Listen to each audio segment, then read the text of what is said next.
தற்போது கிடைத்த அண்மை செய்தி. சென்னை ரேஸ்கோர்ஸ் மைதானத்திற்கு அதிகாரிகள் சீல் வைத்துள்ளனர். இதுகுறித்த கூடுதல் விவரங்களை எமது செய்தியாளர் சுப்பிரமணியன் வழங்க கேட்கலாம்.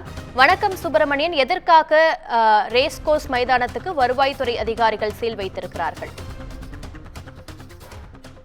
சென்னை கிண்டியில் இருக்கக்கூடிய ரேஸ் கிளப்பிற்கு சென்னை உயர்நீதிமன்ற உத்தரவின் அடிப்படையில் வருவாய்த்துறையினர் சீல் வைத்திருக்கிறார்கள். 780 கோடி ரூபாய் வரி பாக்கி, வாடகை பாக்கி செலுத்தாத தொடர்பாக உயர்நீதிமன்றம் உத்தரவிட்டிருந்தது. அதன் அடிப்படையில் அரசு கையகப்படுத்தி தற்போது சீல் வைத்திருக்கிறது.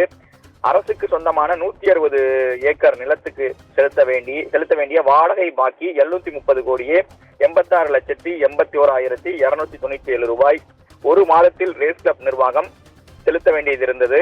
ஆனால் அதை செலுத்தாவிட்டால் காவல்துறையினர் உதவியோடு அவர்களை வெளியேற்றி நிலத்தை அரசு எடுத்துக் கொள்ளலாம் என்று சென்னை உயர்நீதிமன்றம் உத்தரவிட்டிருந்தது.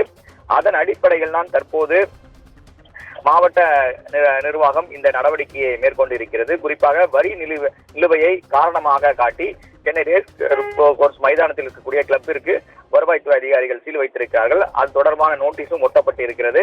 மேலும் சென்னை குறிப்பாக 780 கோடி ரூபாய், அதாவது ஒரு மாதத்திற்கான வாடகை பாக்கியை அவர்கள் செலுத்தவில்லை என்ற காரணம் காட்டி இந்த நடவடிக்கையை மாவட்ட ஆட்சியர் உத்தரவின் பேரில் நடவடிக்கையை வருவாய்த்துறையினர் மேற்கொண்டிருக்கிறார்கள். அது மட்டுமல்லாமல் அந்த கிளப்பிற்கு முழுவதுமாக அறிவிப்பு பலகையும் வைக்கப்பட்டிருக்கிறது. வருவாய்த்துறையினர் சார்பில் இந்த உத்தரவு பிறப்பிக்கப்பட்டு அறிவிப்பு பலகையும் தற்போது வைக்கப்பட்டிருக்கிறது. உங்கள் விவரங்களுக்கு நன்றி சுப்பிரமணி.